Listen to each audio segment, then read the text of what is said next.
Live from KHOU 11, your news starts now. At 5:30, one woman killed, a man hurt in a shooting outside a Houston area nightclub. The latest from police. Plus, a mass shooting in South Carolina leaves 4 people dead and several others injured. The restaurant owner speaks out after losing an employee. And President Trump is headed to Israel and Egypt as remaining hostages are expected to be released tomorrow with a possible peace deal on the table. Thanks for joining us this afternoon. I'm Cheryl Mercedes. Right now, police are trying to figure out what led to a deadly shooting outside a Southwest Houston nightclub. A woman in her 30s is dead. A man was wounded, and detectives believe there could be more victims. Michelle Choi has the latest. Just looking at this car, how many shots were in the back of it, there were just a lot of bullets flying. This is where it ended, a shopping center parking lot on South Gessner. Investigators say 4 people inside this car pulled in here to call 911 after being shot at. Very preliminary, as far as I know, they were trying to leave the club and they were getting shot. The gunfire started around 3 a.m. just a few blocks away in the parking lot of Club Oregon on the Southwest Freeway. Scene video shows evidence markers scattered across the lot. Police believe someone opened fire on the car as the group tried to get away. The vehicle was hit multiple times. The driver, a man, was shot in the back and taken to the hospital where he's stable. A woman in her 30s in the front passenger seat, investigators say, died here at the second scene. 2 passengers in the back weren't hurt, but Sergeant Jimenez says more people may have been caught in the gunfire. We are getting reports from hospitals that several people are showing up with gunshots and reporting that they were shot in this area, so we're in the process of talking to them right now. Back at the club, daylight shows a parking lot littered with beer cans and glass bottles. Initially, police told us this may have started with a fight between 2 women and their boyfriends. But now investigators say they're still working to sort out exactly what happened and whether that fight started inside or outside. Immediately after a scene, especially with a large group of people, usually at a club, there's a lot of confusion of what's going on. So right now we're trying to, everything's slowing down. We're talking to the people that were involved and we're trying to parse out what exactly happened. No suspect information has been released. Detectives are reviewing surveillance and talking to witnesses, hoping someone comes forward. I do know that there was a lot of people there, and I'm sure some people saw something and we just haven't got to them yet. Anyone with information is urged to call HPD Homicide or Crime Stoppers. It's just sad that it happened with so many people involved. In Southwest Houston, Michelle Choi, KHOU 11 News. Developing north of Fort Worth, a plane crashed this afternoon into what witnesses say were several 18-wheel style work trucks in a parking lot near Avondale. Officials report 2 people have died. Thick black smoke was seen rising from the scene, prompting road closures. A witness said they heard a loud boom before seeing the crash and that firefighters had contained the fire by late afternoon. It is unclear how many people were on the plane or if anyone else was injured. We'll let you know when we learn more. In South Carolina, 4 people are dead and at least 20 others are hurt after a shooting at a bar on St. Helena Island. Local authorities say it happened after 1 this morning at Willie's Bar and Grill, about an hour north of Savannah.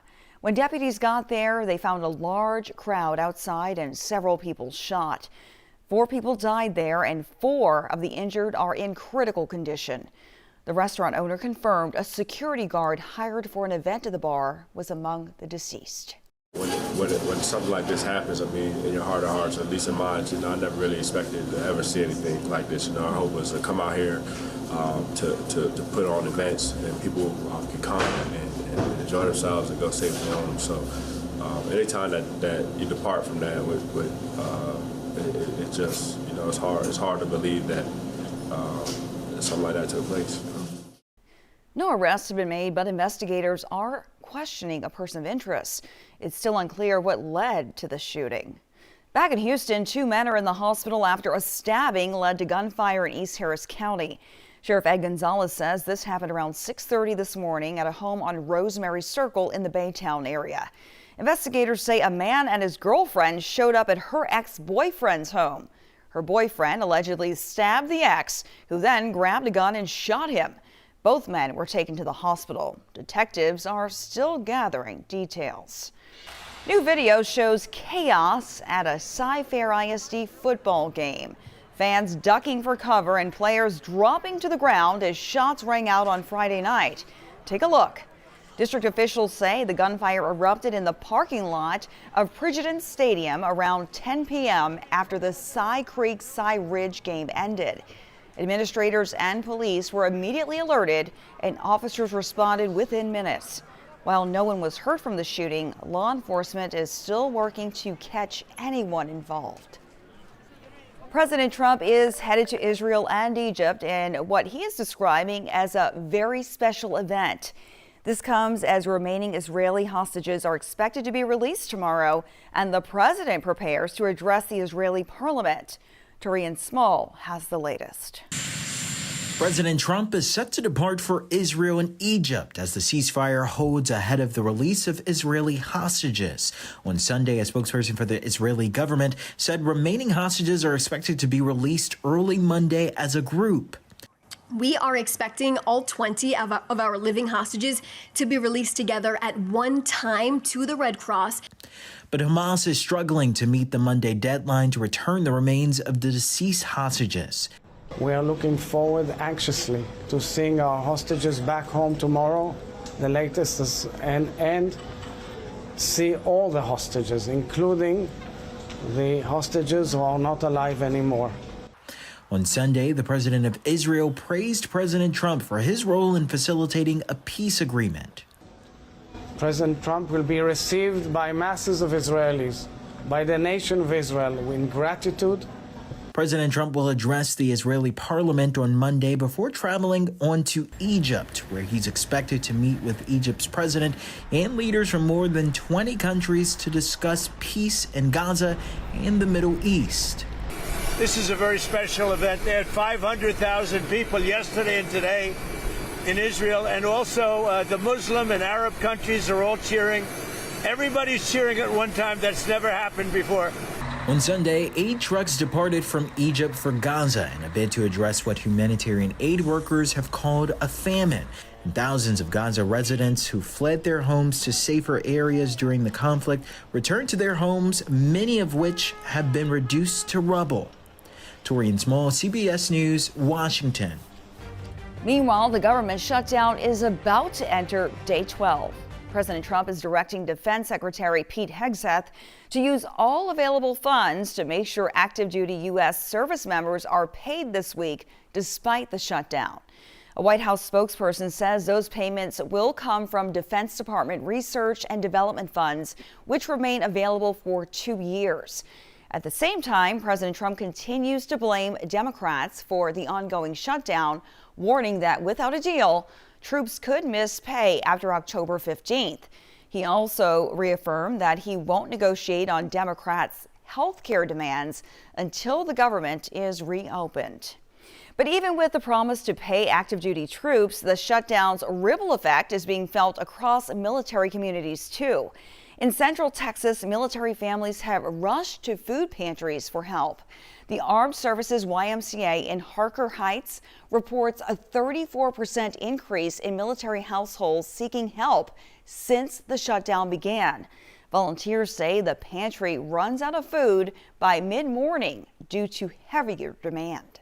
It's very stressful when us thinking about having kids and stuff like that, like if we're even going to be able to afford it. When you're thinking about you might also lose a paycheck on top of already living paycheck to paycheck, sometimes not even making it to paycheck without needing help, you can imagine the anxiety. Pantry staff are rushing to restock supplies, but stress the need could grow if the shutdown continues. And with a federal holiday tomorrow, lawmakers won't be back in Washington until Tuesday. New at 5:30, former NFL quarterback and sports analyst Mark Sanchez was released from jail and the hospital today, about a week after police say he was stabbed during a fight with a truck driver outside an Indiana hotel. He faces a felony battery charge along with several misdemeanor charges for what authorities have said was a fight over parking. Marion County officials say the next step in the case is a pretrial conference scheduled for November 5th. If convicted on the felony charge, Sanchez could face between 1 and 6 years in prison.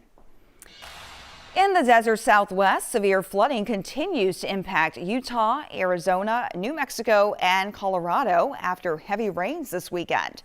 Video from La Plata County, Colorado shows Vallecito Creek, where nearly 400 homes were evacuated due to rising waters. No casualties have been reported, but county officials say more than 100 homes were impacted by the flooding. In Arizona, heroic rescue this morning caught on camera shows firefighters pulling a man to safety after his truck became trapped in floodwaters near New River. Similar scenes unfolded in Grand County, Utah, where emergency teams saved 2 people after their truck became stuck in rising muddy waters. So far, no deaths have been reported, but flooding remains a serious threat, and residents there are urged to stay alert. Some horrific scenes there. Pat Cavlin joining me now here in the studio. And Pat, on the flip side, we're dealing with some really dry conditions. Yeah, so it's really the tale of opposites, right? So our tropical season has been quiet. We haven't had a lot of rain lately. Meanwhile, the Pacific tropical season has been very active, and so that's the source of a lot of this rainfall here coming through the Pacific from remnant tropical systems that have either fallen apart or have moved out towards the west, and they kind of slingshot all of this tropical moisture in, so it becomes part of the monsoonal flow. And so heavy rain and flash flood warnings still in place here across Arizona, parts of New Mexico as well, and some showers are getting into the panhandle of the state as well, but we are high and dry here. I mean, high pressure firmly in charge will keep us from seeing any rain potential as we go through really the next few days. The upcoming week looks very dry for us, and so we keep an eye on our drought conditions. Moderate drought now present in Northeast Harris County, Liberty County, parts of Walker, and back to the west. And I do think that if we go another week here without any rain, we're going to see these moderate drought conditions begin to spread across the area. It takes time for these conditions to build, but it also takes a lot of time to chip away at them. This is a very slow process dealing with drought and drought mitigation. So again, that's why we have to really be aware of this stuff, especially as we get into the fall months when farmers are maybe starting to burn crops or land as we get into the winter months. Beautiful shot here of downtown. Temperatures today got to the upper 80s just before 3 o'clock this afternoon. Woke up to low 60s again, so a really nice, comfortable morning for us. Your sunset coming up tonight at 6:54. Look at the morning lows here, and look at how much variation we had. We went from 58 in Tomball and Conroe and Cleveland to 74 downtown. So it was 64 at the airport, which is the official marker for temperatures. But once you got into the downtown area, anywhere in the loop, I mean, it was still pretty warm last night and this morning. Temperatures stayed in the 70s for the most part. And the reason for that is to do with the city. So, you know, when you compare the city and the loop, which is a lot of concrete, not as much vegetation, to, let's say, rural areas outside of the city where there's not as much concrete, there's much more in terms of trees and vegetation, temperatures in those rural areas get a lot cooler. And so that's why we had those temperatures down into the upper 50s. Meanwhile, in the loop, temperatures stayed in the upper 60s and low 70s. And that's because concrete and asphalt tends to retain heat a lot better than trees and grass and shrubs and vegetation. And so through the overnight hours, that concrete releases the heat, and that's what keeps things warm overnight. So that's the urban heat island effect at work here the last few nights. That'll continue as we get into the start of the upcoming week. 86 right now at Bush, 82 Galveston, 86 for Tomball, 87 in Brenham, and Conroe, the warm spot right now at 88 degrees. Through the overnight, it's clear, it's cool, it's comfortable. Temperatures for the most part in the 60s, couple of upper 50s, not out of the question for the extreme northern areas. Tomorrow, mainly sunny, warm and dry, and then we do that again. More beautiful weather on the way as we get you into the middle of the week. Humidity stays low. In fact, we may get a reinforcing shot of some drier air by Wednesday and Thursday, and then our dew points, notice, they will start to increase back into the tropical range by next weekend, and that has to do with our next rain chance. And so with higher humidity, obviously the overnight temperatures will start to turn higher as well. But until then, really comfortable overnights here, staying in the mid 60s at least through Thursday. But then as that humidity starts to increase, our rain chances start to increase. We're up to a 20% chance by Friday, but it's really not till next Saturday and Sunday, I think, that we'll see some changes. And it's another cold front that'll come in. Now, the models are still kind of split on this. The model that I'm showing here is a more aggressive solution for this potential, but this would be our next widespread rain chance across the area next weekend, namely probably Saturday night into Sunday. And the rain totals will be decent from this. If this holds, we could see maybe a quick 1 to 2 inches across the area, which is not going to be drought-busting rain, but it will be enough to saturate the soil or at least get us back to a part where we're not so pressed with fire danger across the area. In the tropics, things are pretty quiet. Still watching this wave here, 50-50 chance of developing, but that's going to stay out to sea. No threats to land right now. Overnight down to 64 with clear skies. Tomorrow, 88. A lot of sunshine, no humidity. Beautiful day on tap for us, and more of that weather on the way. Temperatures spike a little bit Tuesday into Wednesday, low 90s, and then back to the upper 80s by Thursday and Friday. Humidity starts to come back, so those overnight temperatures go from the 60s to the 70s by next weekend. Right now, I only put in a 20 or 30% shower or storm chance. I'm not sold on that solution with the heavy rain potential yet, but the chance is there, and that would be our next real chance for widespread rain. Cheryl? Hey, we'll be looking for it, huh, Pat? Thank you so much. Well, this month celebrates Filipino-American history, and today, Post Houston put on a show. Attendees experience a full day of culture and community, enjoying food, music, and dance. Local Filipino vendors offered handmade goods and traditional cuisines, while performers entertain the crowds with everything from music, hula, and breakdancing. The festival gave everyone a chance to celebrate Filipino heritage and connect with the community. Well, fireworks went on sale in Fort Bend County today ahead of Diwali, the Hindu Festival of Lights. Fireworks symbolize the victory of light over darkness and good over evil. Sales will continue through midnight on October 22nd unless earlier restrictions are imposed due to drought conditions. Diwali falls on Monday, October 20th this year. Remember, fireworks are never legal within Houston city limits. And with all this dry weather we're having, fireworks come with an extra warning. The Texas A&M Forest Service has issued burn bans across several counties, including areas east and northeast of Houston like Chambers, Liberty, San Jacinto, and Walker. Lighting fireworks in those areas is extremely dangerous and can lead to legal penalties. Coming up at 10:30, hear from a firefighter about how you can celebrate safely during Diwali. Thank you so much for joining us here for KHOU 11 News at 5:30.